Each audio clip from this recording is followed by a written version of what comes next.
Thank you for joining us. I'm Naiva Reynoso. Ahead, trains roll down Crenshaw Boulevard for the first time in 50 years. Plus, it's girls' time to shine.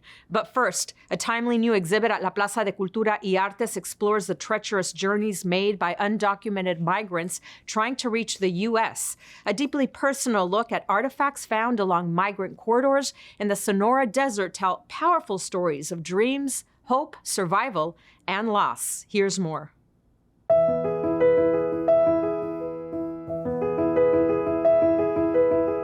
We're here in the galleries of La Plaza, and this is an expanded version of this project that has been seen in the past. We wanted to bring in videos, found objects from the desert that the Undocumented Migration team has found. This is a project led by Jason De Leon, who's an anthropologist and professor of Chicano Studies at UCLA. And he and his team have worked for over 10 years to tell the stories of what's happening with undocumented migrants since 1994, since the US government changed their policy to prevention through deterrence. The Undocumented Migration project began in 2009, and the project really grew from there. So we started collecting objects that migrants had left in the Sonora Desert of Arizona. We started doing interviews with migrants in northern Sonora.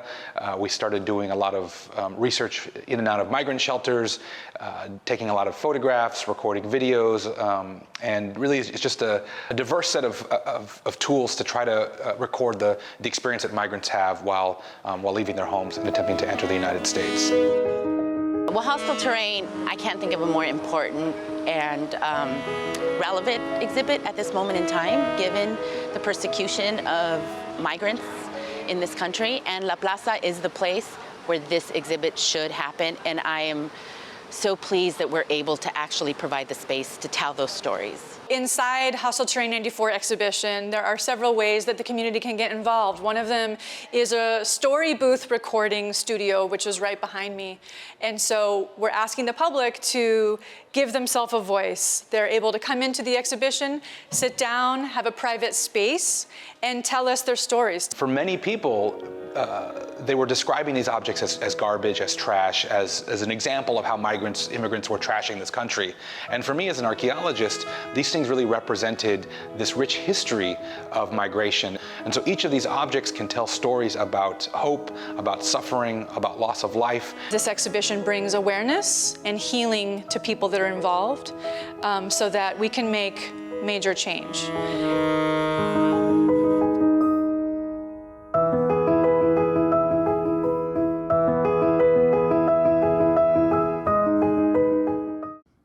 Decades in the making, the Metro K line opened to fanfare. With gas prices soaring, the Crenshaw line offers fresh relief to riders and is a big step forward in racial equity. Take a look.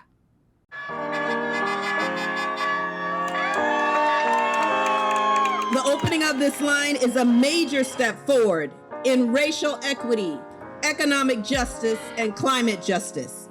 The journey to get here has been underway for almost 4 decades. We have heard that there are 7 new stations as part of the K-Line, with 2 more to come. The Crenshaw line is marked by legacies of leadership.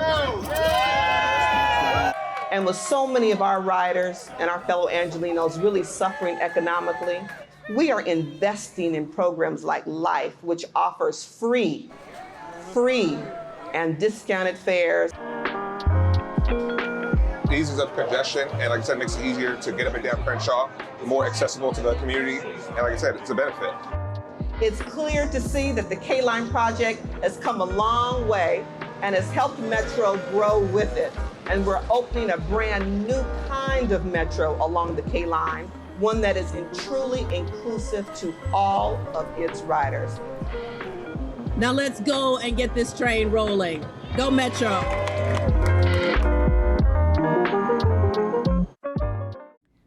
Veterans convened at Bob Hope Patriotic Hall to learn about the range of services offered by the Department of Military and Veterans Affairs and meet its new director. Today we have an open house where we've invited the entire community, staff, providers to come out to Bob Hope Patriotic Hall and just hear what we're doing here very briefly, but spend most of the time giving us advice and recommendations on what they would like to see out of the Los Angeles County Department of Military Veteran Affairs.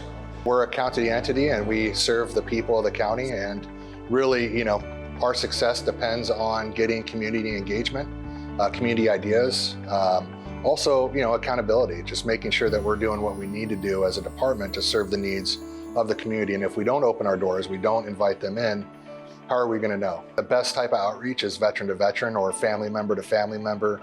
And really by inviting our community partners and service providers that help veterans and military family members and really are critical to us in our mission success, having them come in, see for themselves, hear from me and my department directly, that allows them to go out and disseminate that information. It's absolutely critical, and I plan on doing a lot of these type of community engagements so that we can get the word out and get our men and women who served and their families into the hall.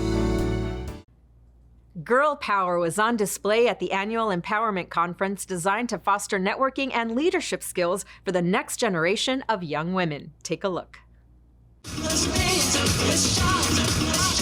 We are here at East Elliott Community College at our Girls Empowerment Conference. The County of Los Angeles Department of Parks and Recreation brought together over hundreds of girls from all over the county and to really inspire them to think about their future and achieving their dreams. I am moving towards my dream. I am moving towards my dream. I think the action of movement, like everything takes one step forward, and I think sometimes our dreams and goals seem like really intimidating.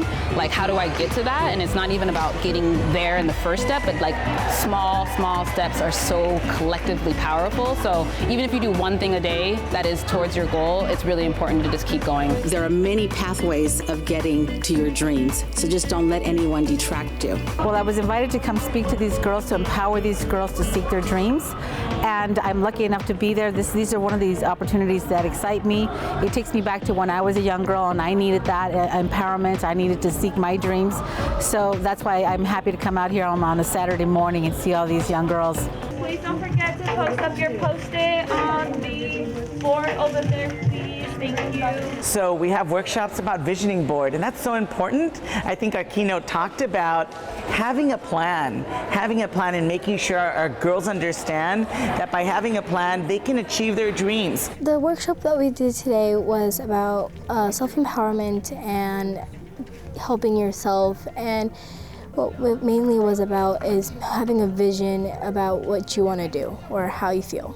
Social media has so much negative ideas out there, and like, trying to look a certain way. Like, not everyone's gonna look that way or be that way. So it's a way of getting out your differences and appreciating your uniqueness. There will always be doubters, but keep in your mind what you want to do and how you need to get there. You not only need to have the dreams, you need to plan it. There's a theme going on here. You need to plan it. Plant the seed, plan it. Thanks for joining us. We'll see you next time on LA County Close Up.